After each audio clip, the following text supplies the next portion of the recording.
before we showed it at film festivals, before we, had our television broadcast, we showed the film at San Quentin. And we were able to, bring Eddie back, and, we had a room full of folks in, a chapel building, and just a, kind of makeshift projector system. But I think that was a very powerful screening for us. Obviously, since a lot of the footage is at San Quentin, including, some of the people who were in the film were present. So I think that was a powerful screening to be able to, I think some of the feedback we got was that it did give some of the other people, some hope. Some of the other lifers who are going to be experiencing, similar things that Eddie had to in terms of going before the parole board, figuring out their reentry to their communities after 20 plus years, 25 plus years, what is that going to look like for them?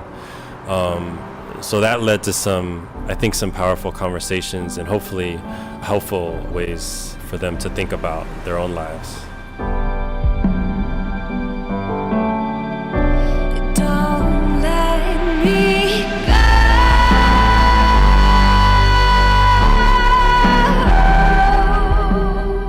Once again, Ben Wong, the director of Breathin', the Eddie Zhang story. If you'd like to see the film, go to www.eddyzhengstory.com. That's EDDYZHENG story.com. This month, as we celebrate our 400th hero featured on the show, we're going back to our greatest stories told over the years, as chosen by you. Coming up, the greatest two teachers we've ever met. Stay with us.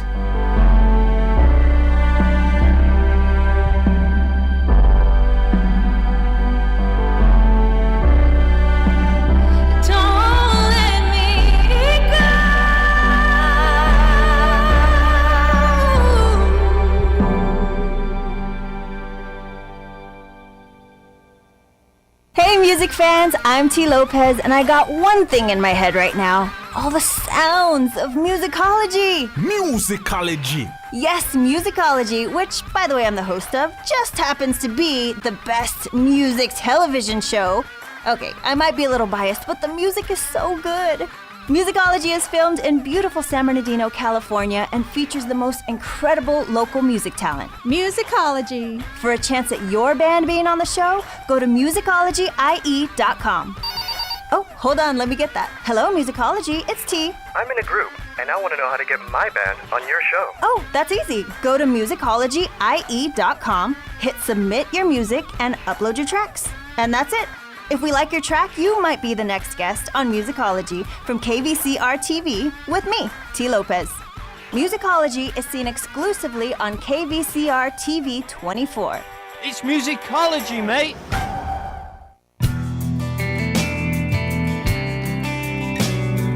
Welcome back to My Awesome Empire. During our first season of this show, we introduced you to Keith Shattuck and Sunitha Gokavi. Both are Rialto Elementary School teachers.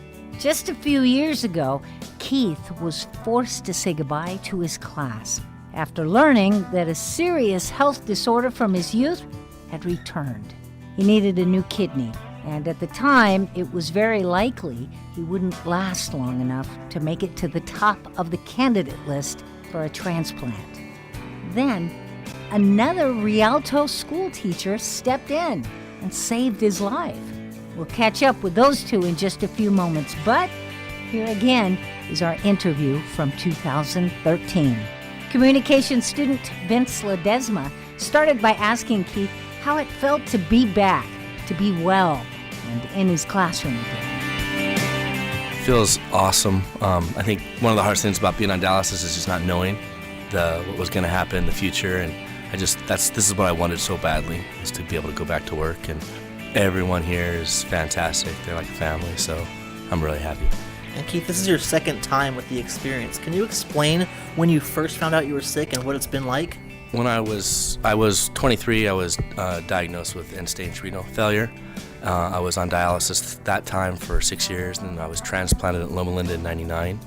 And that kidney lasted till 2011, and I started getting sick again. And I went back on dialysis in 2011. Did you know at the time that there was a possibility you might need to go through a transplant a second time? Yeah, basically the kidney transplant, the average lifespan for a kidney transplant from a deceased donor is about 11, 12 years. And so that's kind of where I was, that lasted that long. So I always knew it was a possibility, yeah. Can you tell us what specifically doctors said was the problem? The first time, there was a couple disease processes that they thought HUS, which is hemolytic uremic syndrome, and Berger's disease, but they weren't real clear on exactly what it was. How did you find out that your coworker was a match? Actually, she's the same blood type, but she wasn't a match. That's why we went through a different process with a chain. She basically says, I'll give a kidney for you, and then you'll get into a pool where other people have donors. They can't give directly to them, but then there's a system that looks for matches. And basically, it shortened the wait. The average wait for a kidney transplant, if you don't have a donor, is about 10 years. And I had to wait maybe 6 months. So. Other coworkers here at KC Elementary were also involved in the process. Can you explain that to us a little bit? Yeah. Well, we had another teacher who also was willing to donate, and she went through the medical screening and was disqualified in that process. Who initiated the conversation about Sunitha becoming your donor? The coworker that Keith referred to, I met her in the office one day, and she told me that she was going through the process. And then the thought occurred to me. I said, wow, if she could do it, then I could do it too. So that's what gave me the idea that I could. And I've always enjoyed really good health my whole life, so I thought this would be a good thing to do. If you've just joined us, this is My Awesome Empire, and we're speaking with Sunitha Gokavi and Keith Shattuck, fellow teachers at KC Elementary School in Rialto. This past year, Sunitha donated her kidney to save the life of her coworker, Keith. Recently, they both returned to school and are back in class. Sunitha, had you ever imagined yourself doing something like this before? No. Have you been involved in other selfless donations in the past as well? No, I haven't. This is the first experience of the kind. This is a huge step from someone who hasn't really been donating in the past to donate a part of themselves. What happened? What flipped a switch in your brain to do this? Well, yeah, that's true. I haven't even donated blood ever before, so this truly is my first donation. But I'm a Christian, and I truly believe that God directed me to do this. I mean, not so much in an audible voice, but it was kind of an impression that I got that I could do this. And like I said, it's something to give back, and it's like helping someone in need. The Bible talks about loving your neighbor as yourself, and a neighbor is someone in need. So here was a person who needed a kidney, and I've been in great health all my life. So it occurred to me that this would be a good thing to do. It also speaks to the relationships you have at KC Elementary School with your coworkers and fellow teachers. Mm-hmm. Can you explain that to us a little bit? Yeah, I think like Keith said before, we just have an awesome staff here, and it's more like a family feeling. So when other people, had gone ahead or decided to donate, I thought that was a great thing. But somehow when this one teacher, when I heard that she was going to do it, it just occurred to me that, I could do it too. It's a life-changing experience for both of you. Could you explain to us what it's like? Well, it's a lot better than dialysis, I'll tell you that. Just dialysis, it keeps you alive, but it's not much of a life. And this, I just feels awesome, just going to work is fantastic. So that should tell you something. What was the process like for you, Sunitha? Initially, I just wondered about, the time off of work, but that was not a problem. I work with a wonderful my partner teacher is really good too. And so she was, that's not going to be a problem at all. And I had my family's support. And once I decided to do it, it was kind of exciting. And I was, excited to do this. And so it was not a problem at all. I have to imagine there are many things that are scary about the process. Sunitha, What scared you the most when pondering this decision? I honestly have to say that I wasn't scared about this. Once I made the decision, I think it was mostly the response of family, but I had very positive responses from my family. And so I had family support, and I just thought it was a good thing to do. And like I said, I really feel I was prompted by God to do it. So I went ahead pretty confidently. Keith, having gone through this once before, were there new fears the second time? Well, the first time I had a slight setback. I had a CMV infection, but they corrected that pretty quickly. This time, although I had a little bit of a rejection episode about a week out, and I was very scared when that happened. The thought of Sunitha giving a kidney and then losing it, that was hard. And obviously thinking about going back on dialysis, that was hard. So that was scary, but the Loma Linda, they're awesome. They're awesome there. And they figured it out, and they got it under control. Well, that brings up a whole nother issue. You had this procedure done locally. Tell us about that. Well, my first transplant also in '99 was at Loma Linda. So I've had a great experience, there, and I had a lot of confidence in the transplant team and the unit that you go after the transplant. So, I had a lot of confidence. Sunitha talked about how her family was a major influence to her decision for this, and how also they gave so much support. Can you explain the reaction that your family had? They were obviously excited. My wife, she was thrilled, and she went through the whole thing with me, getting sick again, going back on dialysis. That was really hard. So I think we're both real relieved now and excited, looking forward to a much more normal life. And what about other reactions from teachers at KC Elementary School? Everyone's happy for me, but they're probably really just so amazed at what Sunitha did.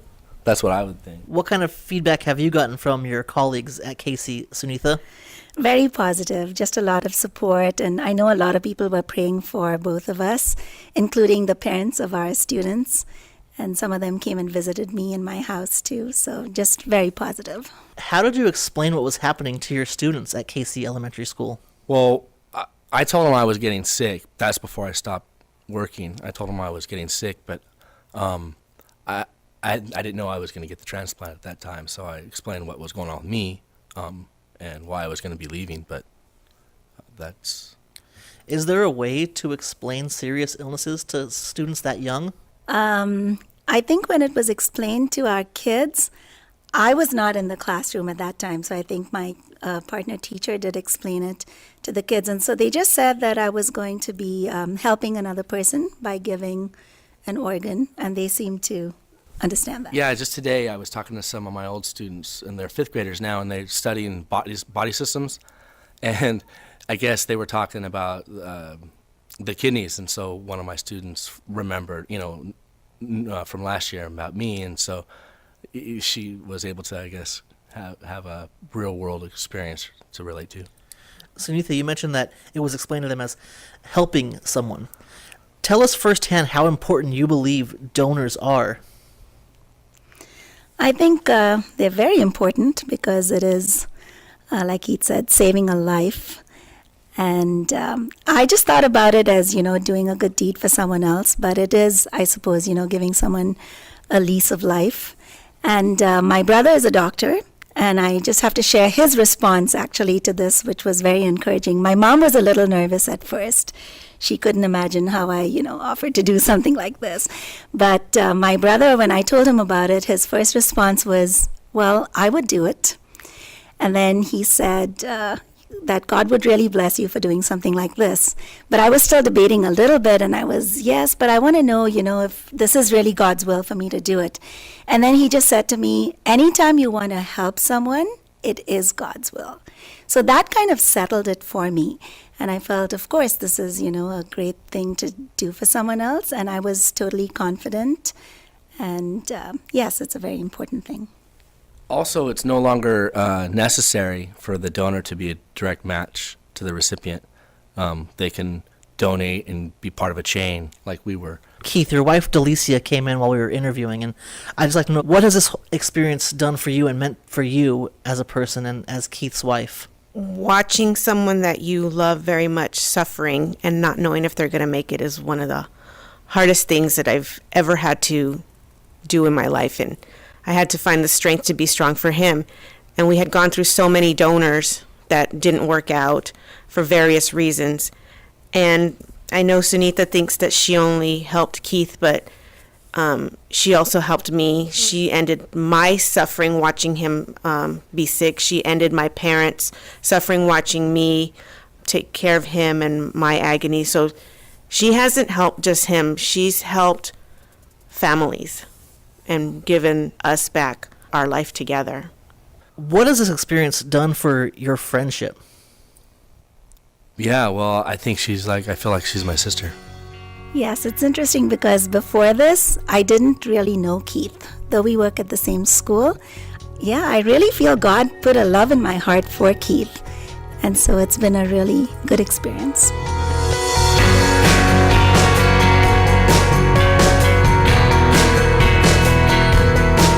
A few days ago, Cal State San Bernardino MBA student Bobby Albano was able to get Keith and Sunitha on the phone for a catch-up.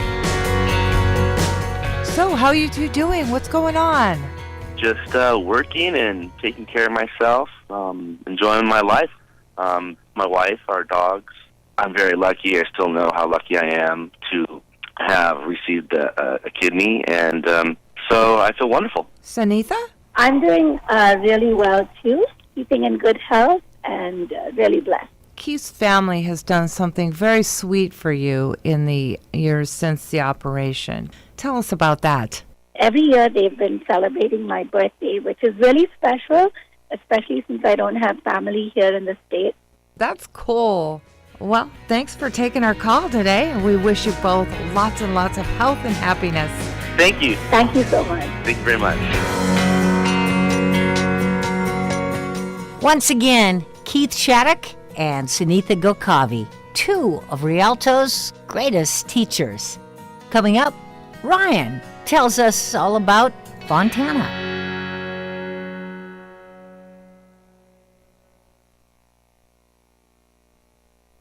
Start college as a student. Start growing as a leader. Start your career as an officer.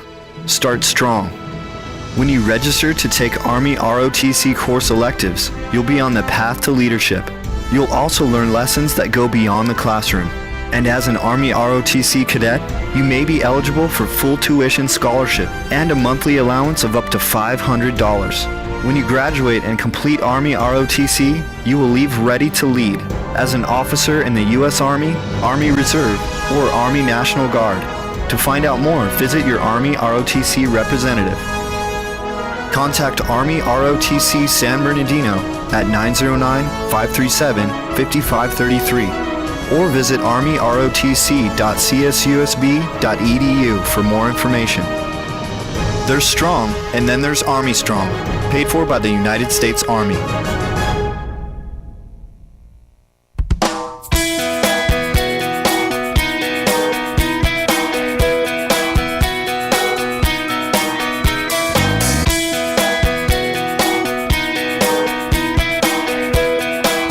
Welcome back to My Awesome Empire. As we close our program today, we introduce you to Fontana's own Ryan. Because I go to soccer and I'm on the Jets team.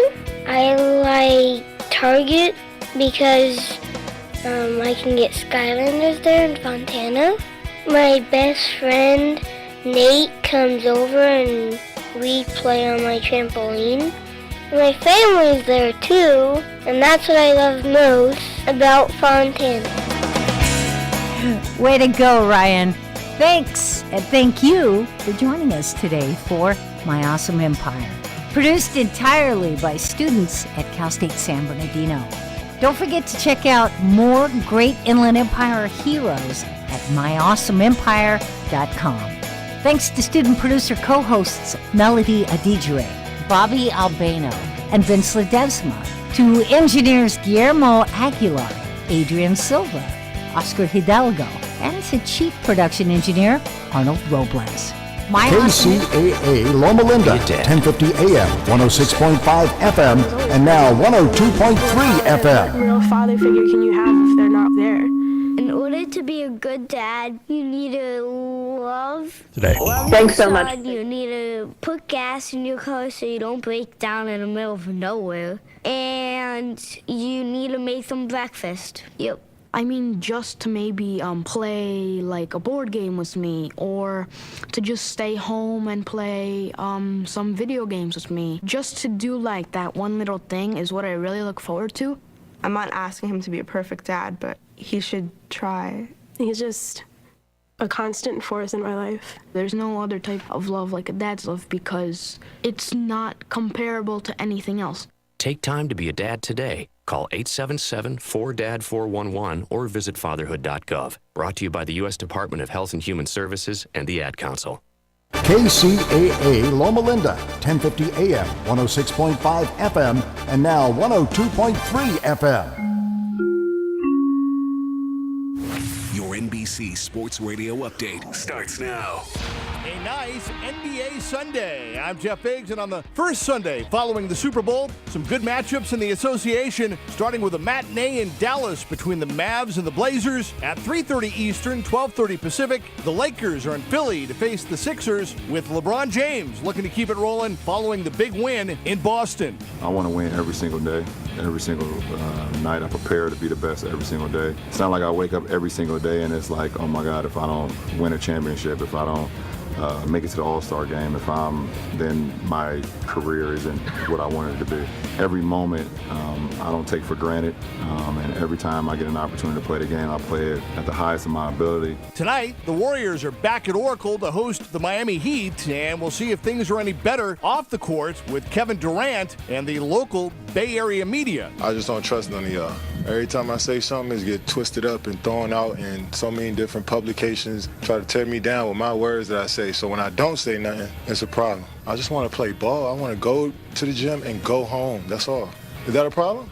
All right, then. In college hoops on this Sunday, only a couple of games in the top 25, with number 25 Cincinnati at number 12 Houston and number 20 Iowa home to host Northwestern. On the ice on NBC from Nashville, the Preds will play the Blues, and then tonight on NBCSN from MSG, it's the Rangers and Toronto. If you really need a football fix, today is day 2 for the AAF, the Alliance of American Football, with Memphis at Birmingham, followed by the Salt Lake Stallions and the Arizona Hotshots in a game that will be televised on the NFL Network. In golf, it's the final round from Pebble Beach with full coverage on Golf Channel. I'm Jeff Biggs, NBC Sports Radio, and the NBC Sports Scores app. Tired of paying outrageous prices for Viagra? Well, we have great news for you. Now you can finally get Viagra at huge discounts. Healthy Man allows you to save up to $500 on Viagra. Why pay U.S. pharmacy prices of $15 per pill or more when you can get Viagra for less than $3 a pill? Call today and get 40 Viagra pills for only $99. This can cost as much as $600 at your local pharmacy. You can't afford not to call us if you want Viagra at the lowest prices. Never pay $15 a pill pharmacy prices again. Get Viagra for less than $3 a pill. Call 800-357-1583 today to save up to $500 and get 40 pills for just $99. Healthy Man is fast, easy, and affordable. Operators are waiting at 800-357-1583 to take your call now. Call 800-357-1583. That's 800-357-1583. Again, 800-357-1583. Hi, folks. If you're still paying for electricity every month, it means you haven't signed up for the Inland Empire's #1 money savings program offered by Horizon Solar Power. Just call to qualify your home, and Horizon will give you $100 plus pay your electric bill until 2020. It's that simple. Call, qualify, get $100 and no electric bill payments until 2020. So keep your money in your pocket and become energy independent today. Call 844-711-6996. That's 844-711-6996. Or click on one of our Stay Cool ads at KCAAradio.com. The Tri-City Shopping Center in Redlands is home to some of the best bargain shopping in the region. Citywear, Style for Less, and Dollar Tree, to name just a few. Friendly shop owners and staff are waiting for you to stop in for the many specials and bargains they're excited to share. The Tri-City Shopping Center is located just off I-10 between Alabama and the Tennessee exits in Redlands. Make it your home for all your shopping needs, and you'll know why the Tri-City Center is called the Mall with a Heart.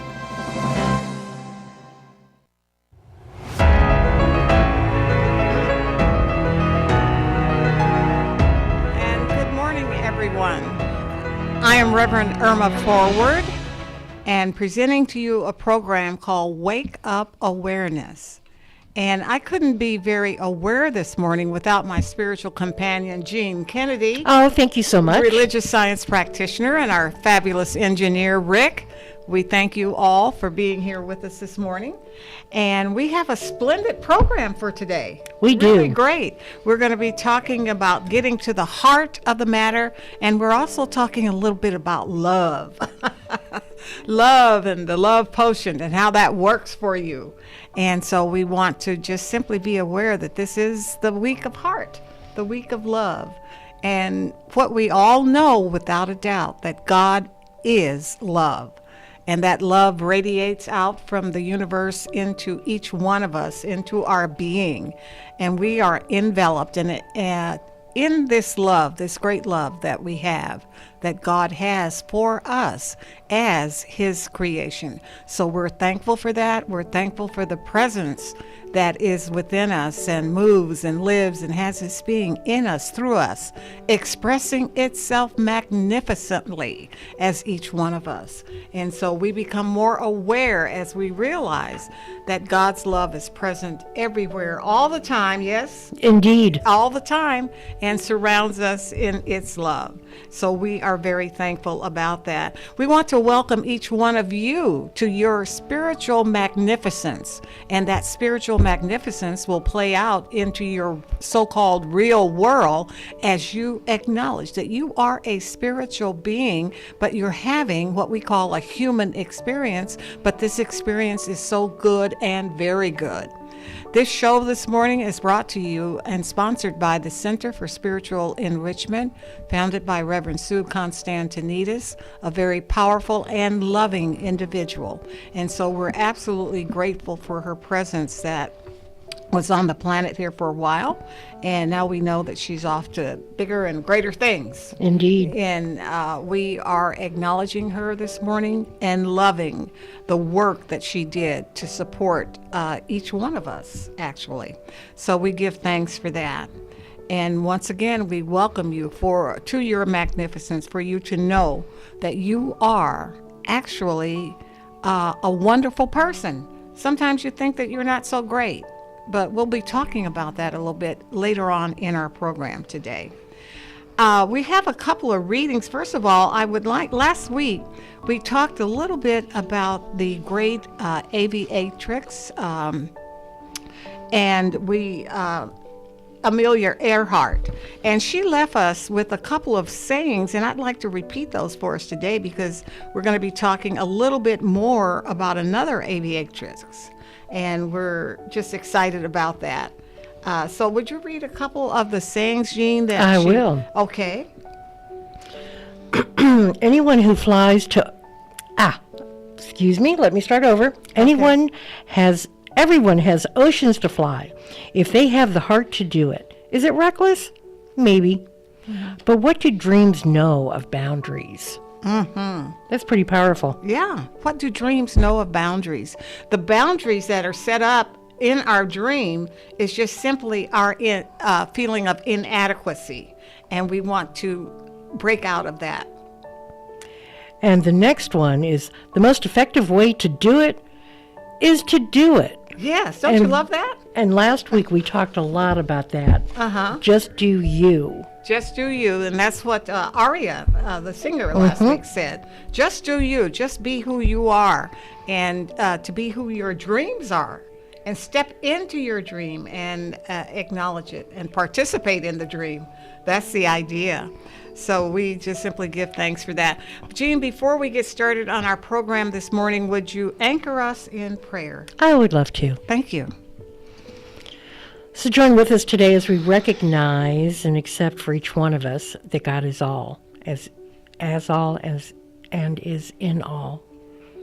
We have come together with love, seeking the true path of our beliefs and recognize our spiritual home.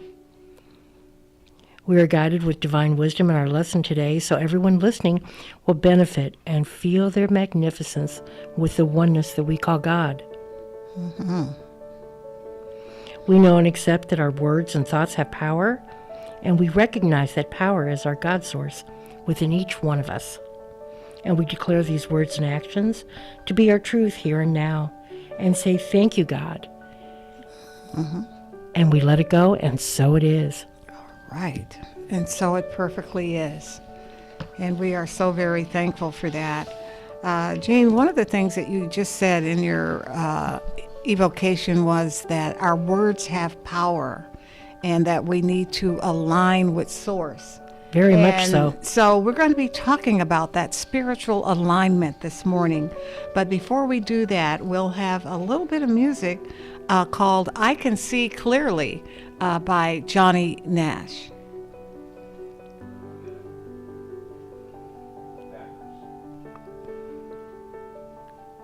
I Can See Clearly.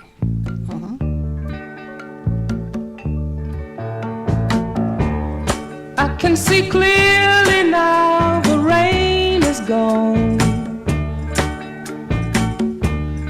I can see all obstacles in my way. Gone are the dark clouds that had me blind. It's gonna be a bright, bright, bright, sunshiny day. Gonna be a bright, bright, sunshiny day. I think I can make it now, the pain is gone. All of the bad feelings have disappeared. Here is that rainbow I've been praying for. Gonna be a bright, bright, bright, sunshiny day.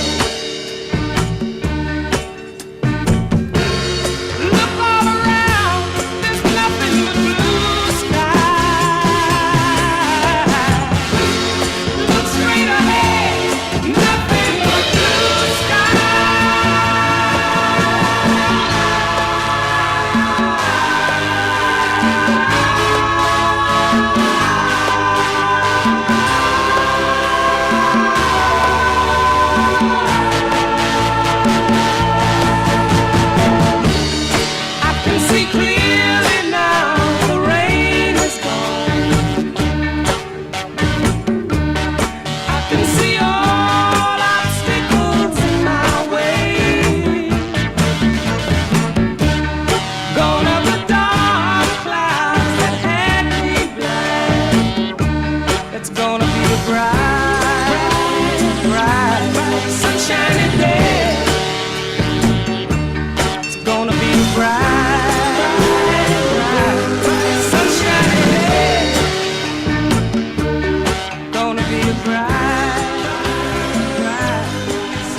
A bright, sunshiny day.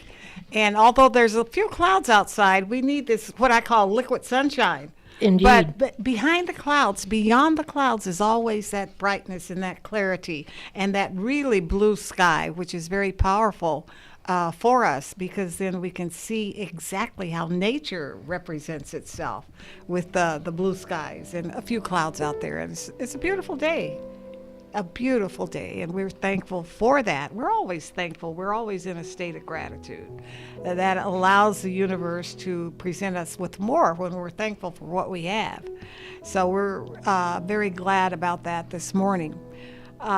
Valentine's Day, people, is here, and it's upon us this week. And although Valentine greetings are getting picked over, you can still walk into a shop right now and see a bunch of hearts. And I was in the market the other day, and there were a bunch of heart-shaped balloons flying ready for you to purchase and take home. And that was exciting. And then, of course, all the floral arrangements that signify love. And then there's also candy, chocolate-shaped hearts, that are covered in chocolate. It can be the Rice Krispie treats covered in chocolate, or it can be marshmallows covered in chocolate and shaped in like a heart. But it's all good because it represents this time of love, that spiritual muscle, that muscle that we have within the body itself, that beats in rhythm and harmony with the universe each and every day. Every minute of the day is a very powerful muscle and is shaped kind of like a heart, as they say. So we want to recognize and give thanks for the heart. Just kind of touch that area where the heart is in, and as they say, bless it. Bless the heart, okay? We say bless your heart many times when we're talking with people. So let's just bless the heart itself today and love it. Give it some love because it works. And it works, I shouldn't say it works hard because it's doing what it knows to do, but it works. And so we're thankful for that because it allows most of us to be, upright this morning? Indeed. And ventilating, all of that, all of the above. So it allows that. So we have these Valentine hearts and cards that are being picked over, but you can still find some nice ones out there. Ernest Holmes, the dean and founder of this teaching that we espouse called religious science, says, love is the self-givingness of the spirit through the desire of life to express itself in terms of creation. And then Emerson tells us that love is a synonym for God. Love is a synonym for God. We are also told in the New Testament that he loveth not who knoweth not God, for God is love. Love is free from condemnation, even as it is free from fear. And love is a cosmic force whose sweep is irresistible and is felt everywhere. So today, we look forward to Valentine's Day when we receive gifts from lovers and others indicating that we are loved and truly cared about. We look with anticipation to this special day because we can then feel very special. However, today we want to look at love from a spiritual sense, which will give us a new perspective on this idea of love.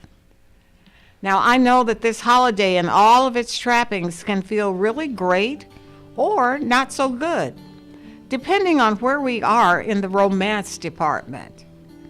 So this month, in this broadcast called Wake Up Awareness, our intent is to bring the sweetness of hearts and flowers and candy to our lives, regardless of our Facebook relationship, as we said yesterday or last week, by taking a deep dive each Sunday into the heart of a number of matters. And so we'll be talking about the heart of the matter.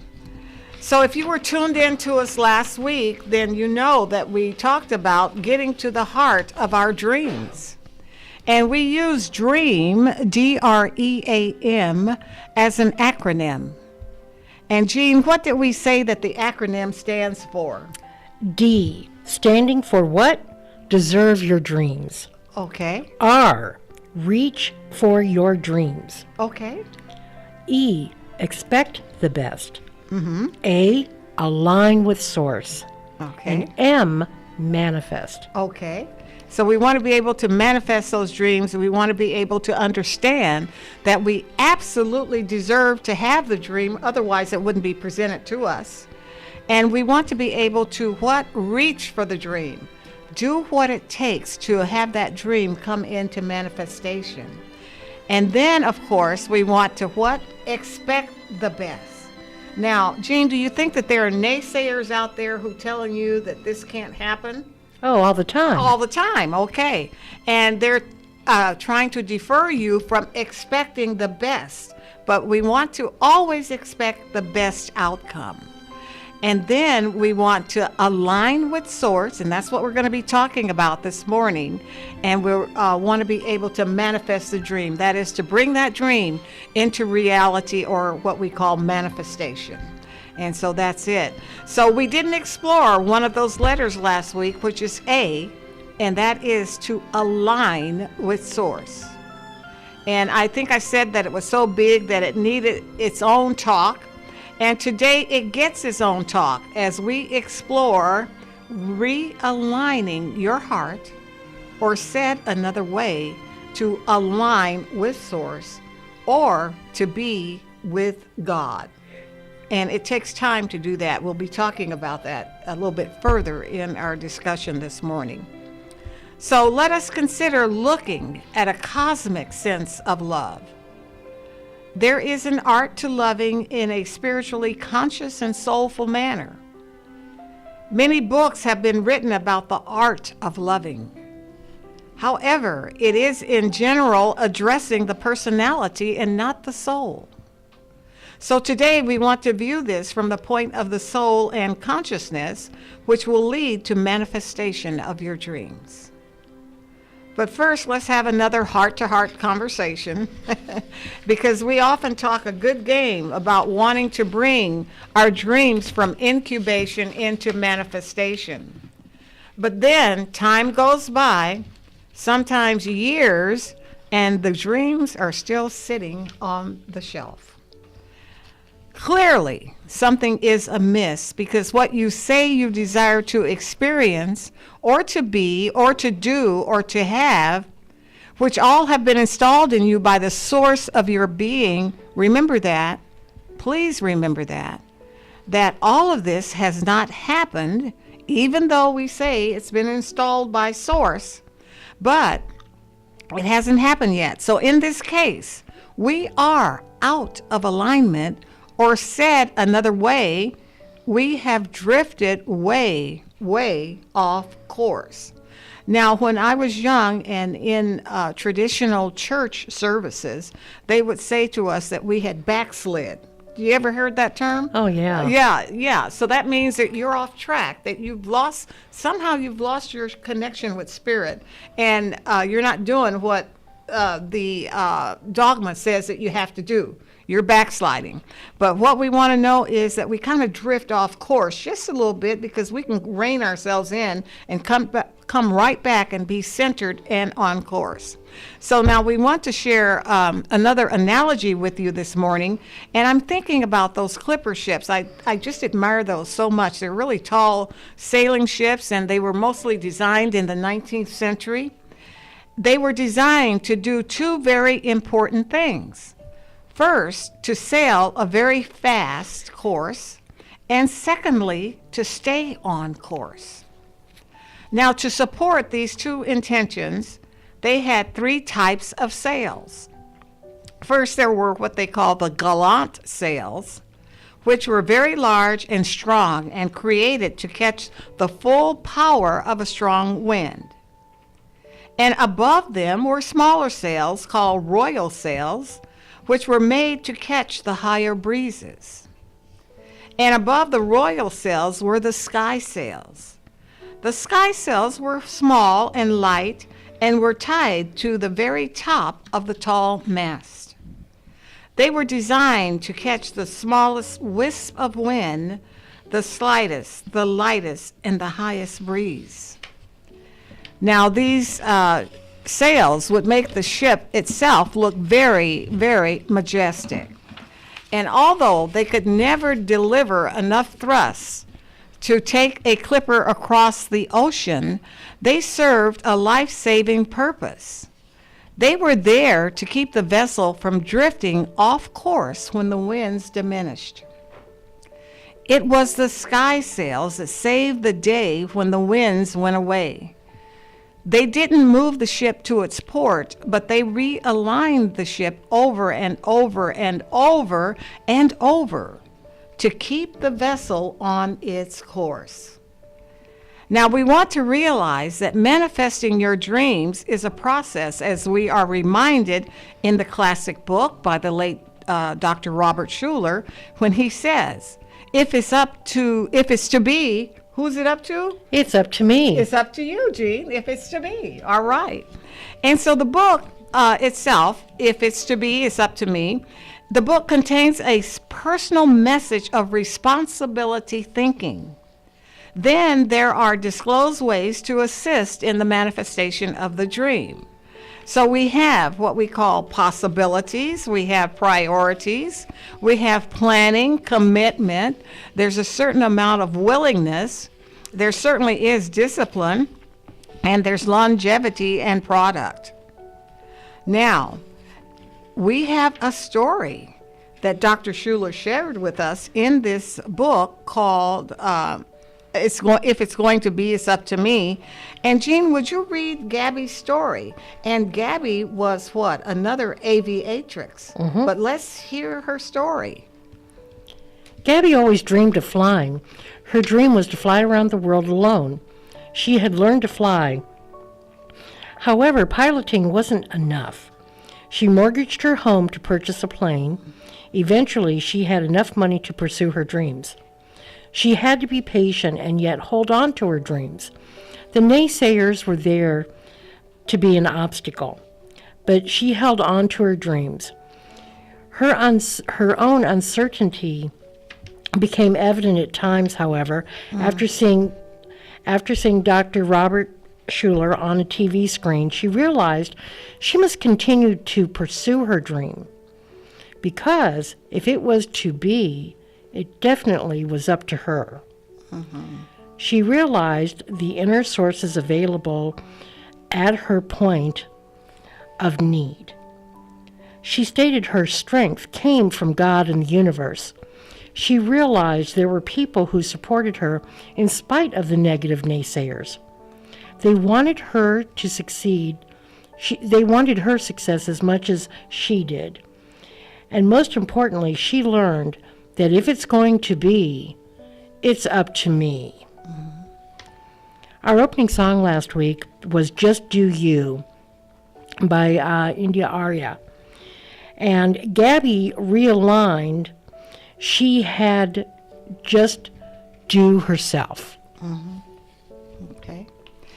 And so this morning, I would like for us to look at how we catch ourselves when we're starting to get off course, when we start to drift or backslide, as it's called in some conservative spiritual beliefs, and then making some very important course corrections so that we can use our sky sails. Okay? That's where we're going this morning. And so before we drift off too far, we want to know that we can make a course connection or correction. We can connect with source, of course, and that will certainly allow us to make that splendid correction that we need to make. So how do you know when you've drifted off, when you're off course? How do you know when you are out of alignment with source? Think about this. What is the bottom line of how to tell when you are off course? The bottom line becomes, just very simply, we don't feel good. It's as simple and as profound as that. We don't feel well mentally, emotionally, spiritually, we don't feel well. And guess what? We may not even feel well physically. Conversely, when we are in alignment with Source, regardless of what may or may not be going on in our world, we feel good. We feel wonderful when we are totally in alignment with Source. Now, it may not be a yahoo or a yippee or a jump up and down, torn your somersaults, or do the end zone dance, or just made a touchdown, happy dance, kind of feel good dance, but you are settled. You are at peace. You are centered. You're anchored. You're feeling strong and secure. You know what I'm talking about there? I do. Okay. Now, have you heard the analogy or seen the analogy of rumble strips on the road? And this is an analogy that Abraham Hicks shares with us. Have you ever heard of a rumble strip? Now, just for edification, a rumble strip also known as a sleeper line, alert strips, audible lines, the corduroy, growlers, drift lines, drunk bumps, woo-woo boards are a road safety feature to alert inattentive drivers of potential danger by causing a tactile vibration and audible rumbling transmitted through the wheels into the vehicle's interior. Now, a rumble strip is applied along the direction of travel, following an edge line or center line to alert drivers when they drift from their lanes. Now, this definition did come from Wikipedia. It wasn't original, but think about it. When you, even sometimes out in the parking lot there, if the rumble line wasn't there, we would just be sailing through the parking lot, without a whole lot of thought for the speed limit of the parking lot. But the idea is that strip is there, and it causes us to think about how fast we're going through that strip, through the parking lot, so to speak. Now, not feeling good is our recognition or our rumble strip to let us know that we are out of alignment. It indicates to us that we have drifted and are about to get into some trouble if we keep drifting. So the very first and very important way to ensure that we are aligned with Source is to notice how we're feeling. And if we aren't feeling good, we're definitely out of alignment.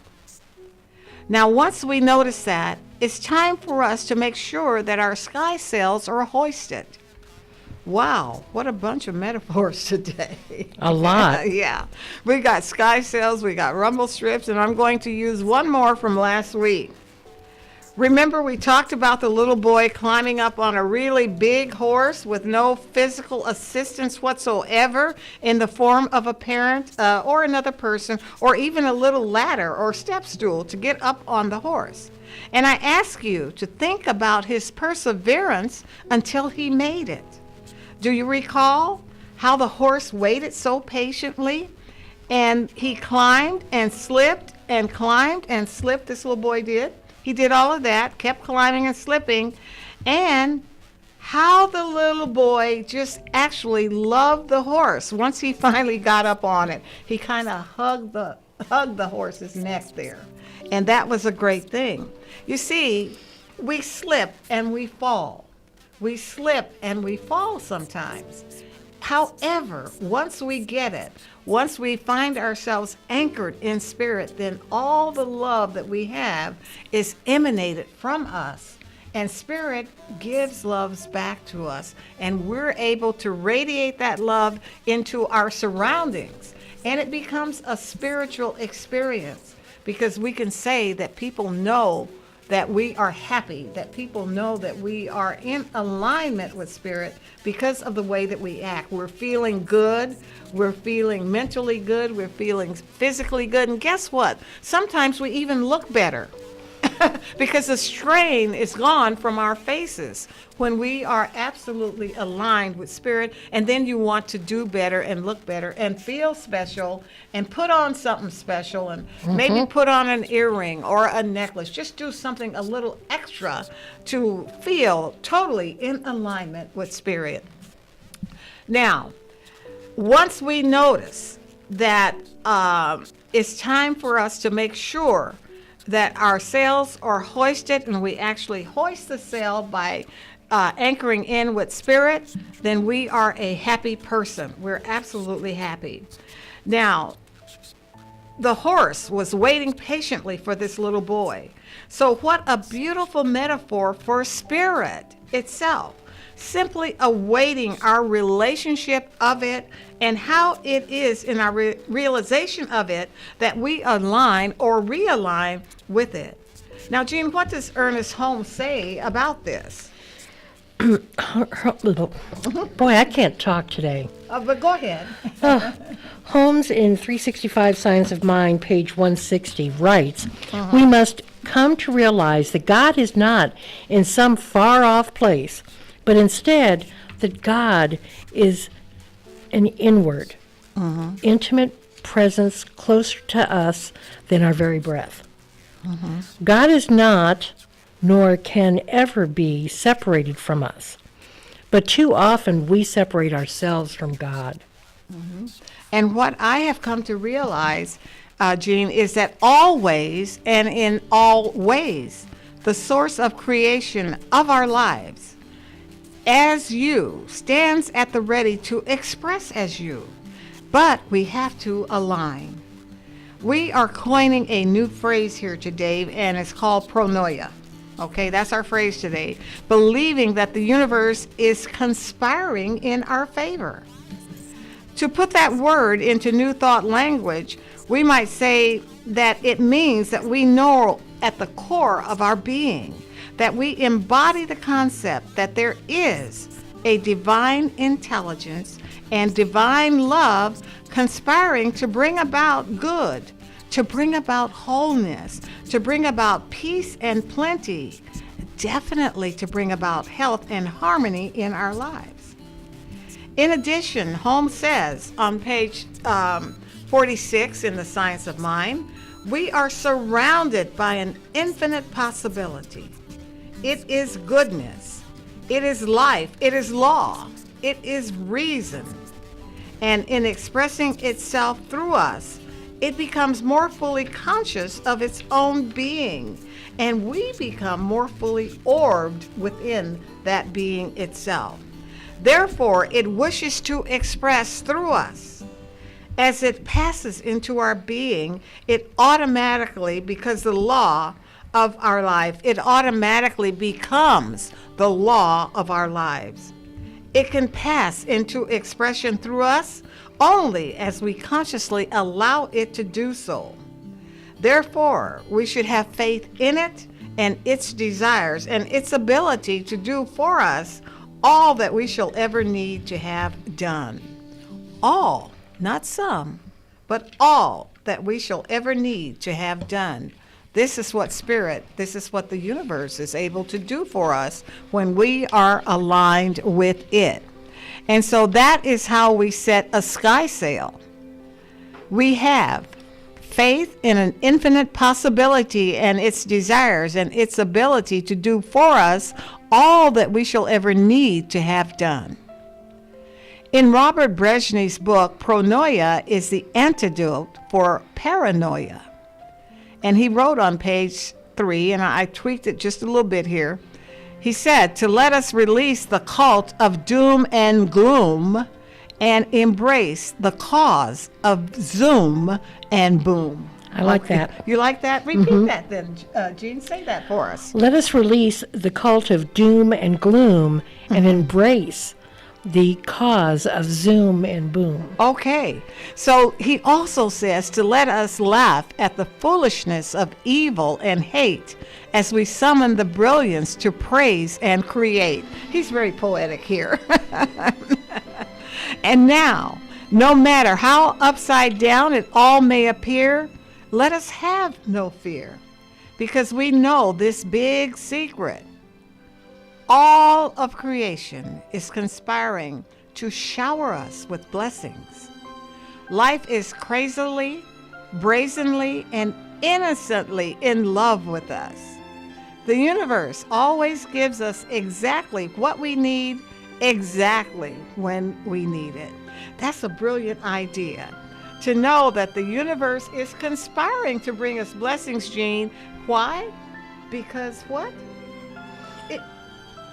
It loves us. Exactly. It loves us. The universe gives us exactly what we need, exactly when we want it.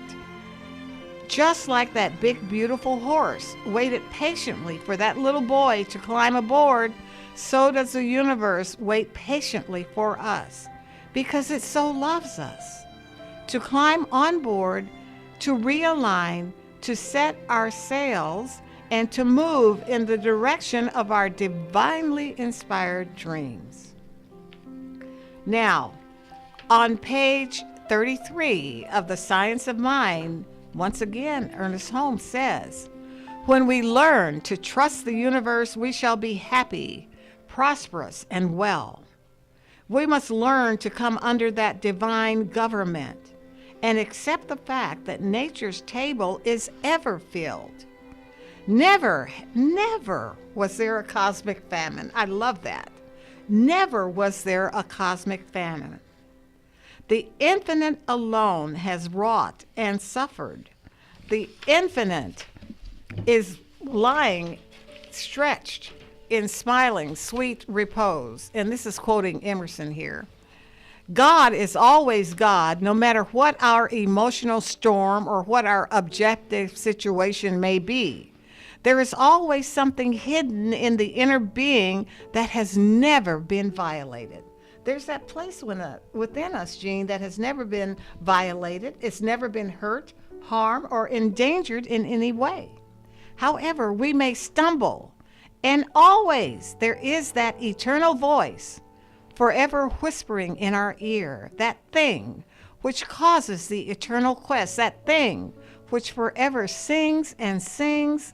This is the thing itself. This is Source talking to us. This is Source abiding within us. That is the loving energy that is conspiring for our good. That is the horse just waiting for us to climb up on it and ride. The little boy was loving on the horse, and we want to be able to love the presence of God within us, having its being within us. In other words, love yourself in spite of yourself. I would invite you to do that. So sometimes we get paranoid, and yet we truly believe that the universe is conspiring for our good, and then we're able to move forward as if we followed the lead in our heart, and when we see the demonstrations of it, which we will if we are paying attention, then we can acknowledge them and we become grateful, just like the little boy was when he finally made it onto the horse. Now, unlike that horse that perhaps needed that pat of reassurance, the universe doesn't need that from us, but we need to do it for ourselves. And here is what I know. Not because somebody told me or because I read it in a book, but because I've experienced it in my own life. The more we move forward, following the lead in our heart, and then stand in profound gratitude for even the slightest demonstration, the quicker things seem to happen for us. The quicker things seem to occur. You see, we're part of a vibrational field, and we understand that the law of that vibrational field is pretty simple. In other words, birds of a feather, what? They flock together. They flock together. And we understand that it is a principal vibration that attracts a like vibration. And so we were at a place in the awareness of unconditional love. You see, there is within us the I am presence. The I am presence. Therefore, there is an extremely high level of Christ or even Buddha consciousness that is infused into the process. And it is this vibrational field that allows us to set our sky sails to align with Source. So how do we set our sky sails, which keep us aligned with Source? Realize that you are loved, that you are so loved and so supported by the universe, and that it is actually, truthfully conspiring for your good. And look for evidence of this. And when you see the evidence, follow the lead and be so darn grateful for even the smallest manifestations. These lead you to a bigger and sweeter and more delicious one, and a life that is bigger and sweeter and even more delicious. And so I want to end this morning by doing something together. We are going to set our sky sails. Now listen very carefully. Think about something that you love, something that you really love, something that you love about your life right now. Secondly, think about something you really love about yourself. And thirdly, think about something that you really love about your experience of listening to this program this morning. We're going to have a community moment. And again, one thing that you really love about your life, one thing that you really love about yourself, and one thing that you really love about listening here today. This then becomes the truest version of your authentic self. As we develop love in our heart by asking daily that the infinite love of the universe be poured out upon us, by praying, meditating, and affirming that we are one with and that we express at all times the perfect love of God, the all good. And I will repeat that. And that we express at all times the perfect love of God, the all good. How do you feel? I hope you're feeling pretty good. You're now in alignment. I invite you to follow and to manifest your dreams. And now let's firmly anchor our sails, our sky sails, in affirmation. And I invite you to do a prayer of acknowledgement and acceptance that we are so very loved and so supported by the universe. And we know that it is conspiring for our good. That we look for evidence of it and move into a deep state of gratitude for even the smallest manifestations. And so it is. And so it is. And so it perfectly is. Our music this morning is The Impossible Dream by Susan Boyle.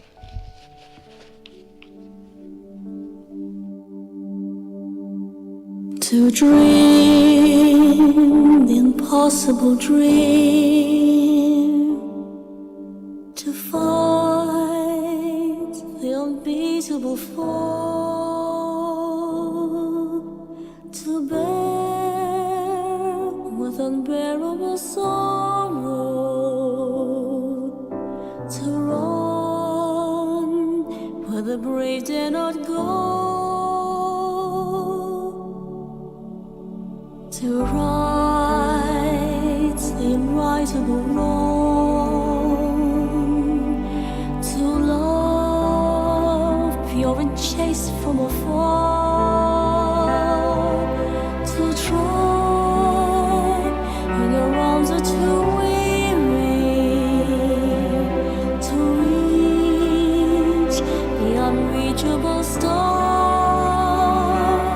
This is my quest, to follow that star, no matter how hopeless, no matter how far, to fight for the right without question or pause, to be willing to march into hell for a heavenly cause.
than one man, scorned and covered with scars, still strove with his lessons of courage to fight unbeatable foe, to reach the unreachable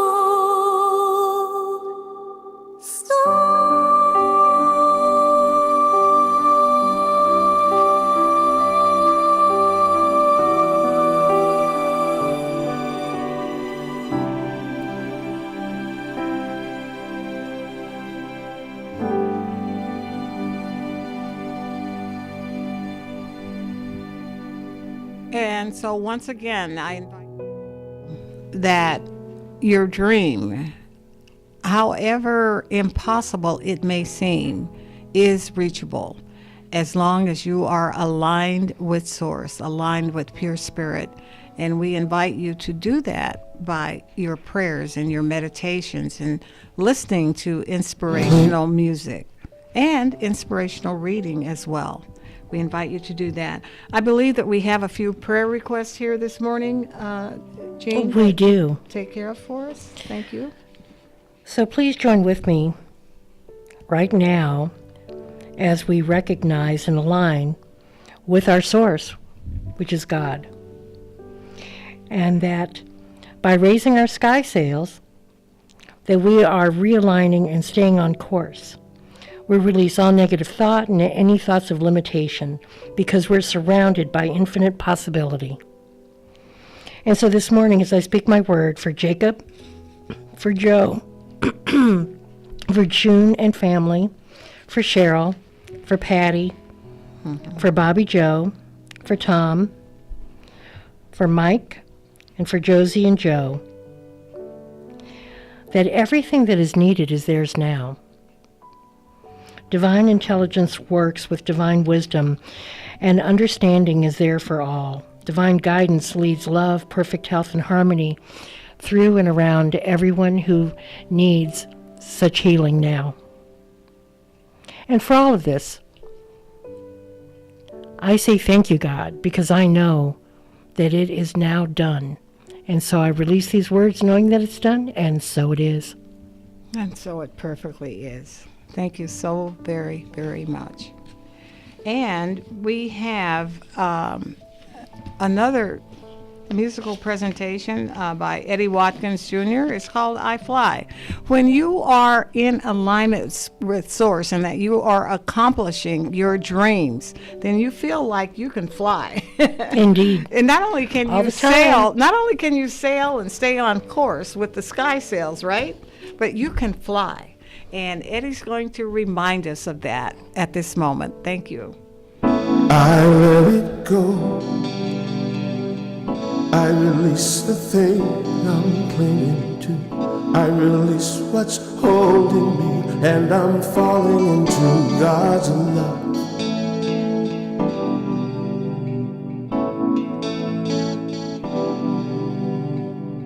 I let it be.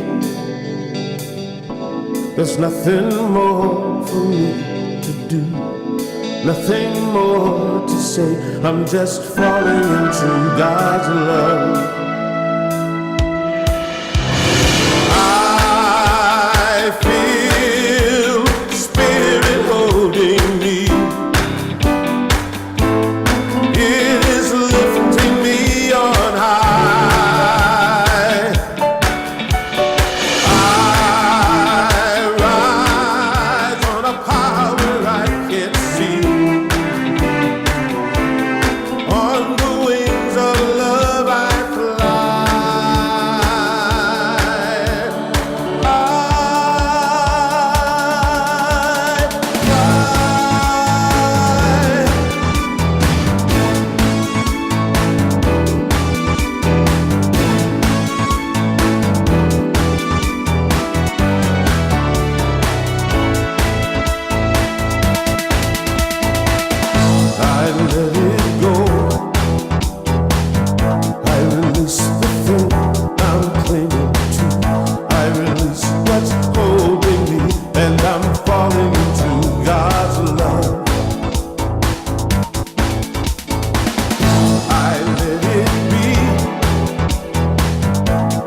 nothing more for me to do, nothing more to say. I'm just falling into God's love.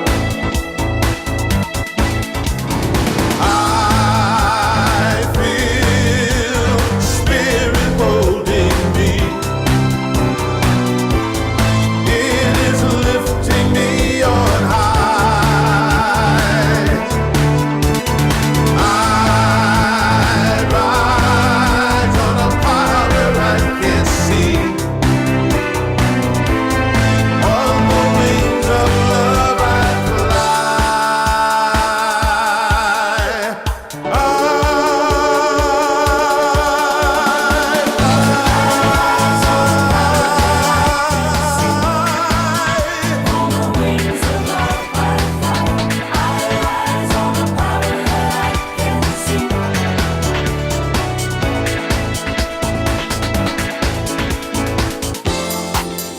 I don't ask why.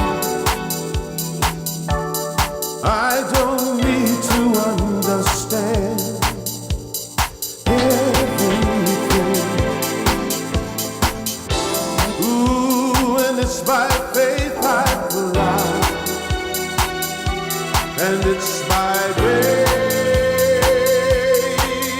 I see. I see.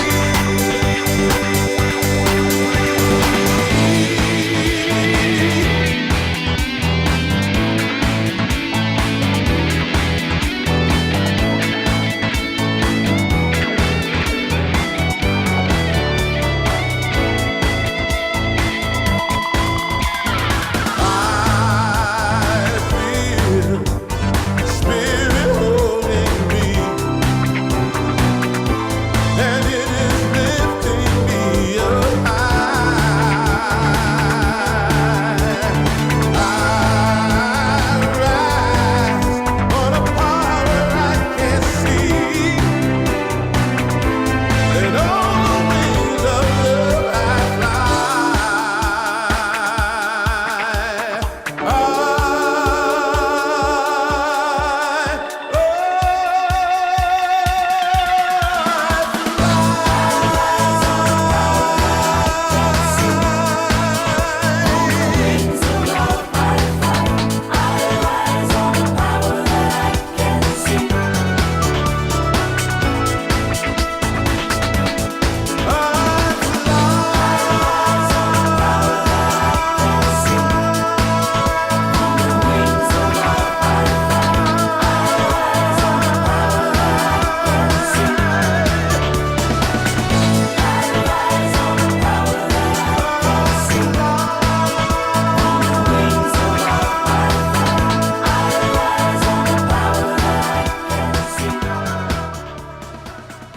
And so indeed we can fly on the wings of love.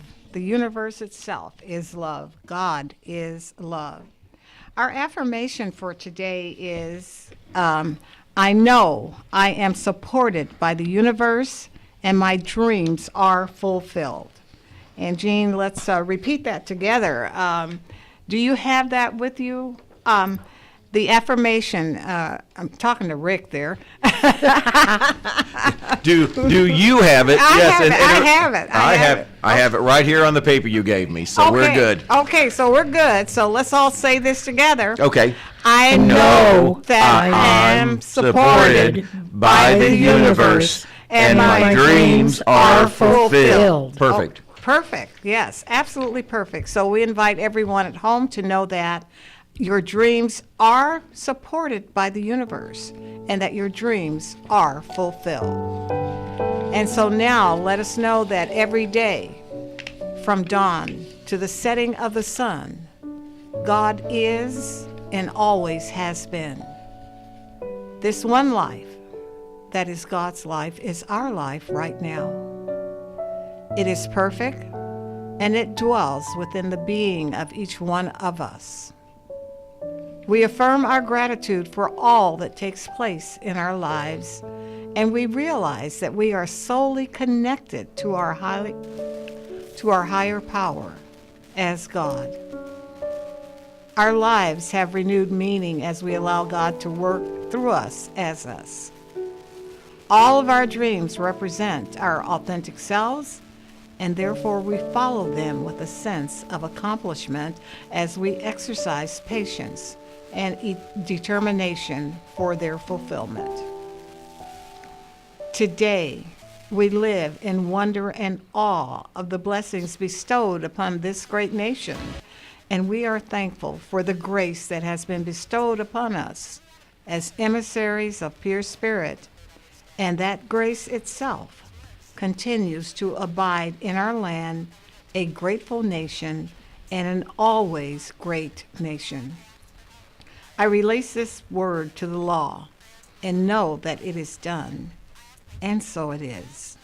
Amen, amen, and amen. And so it is. We're sending a shout out to John and Jackie and to Cheryl and to Joyce and company. And life is good and so very good. Thank you so much for tuning in. We'll have you all here, same time, same place next week. Right. Thank you.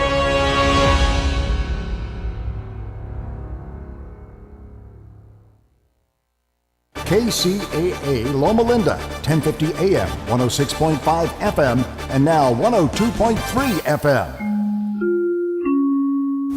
Your NBC Sports Radio update starts now.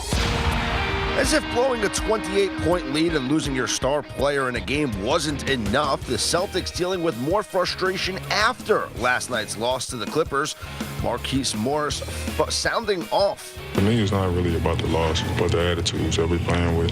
You know, guys are, hanging their heads. It just doesn't, it's not fun, man. Like,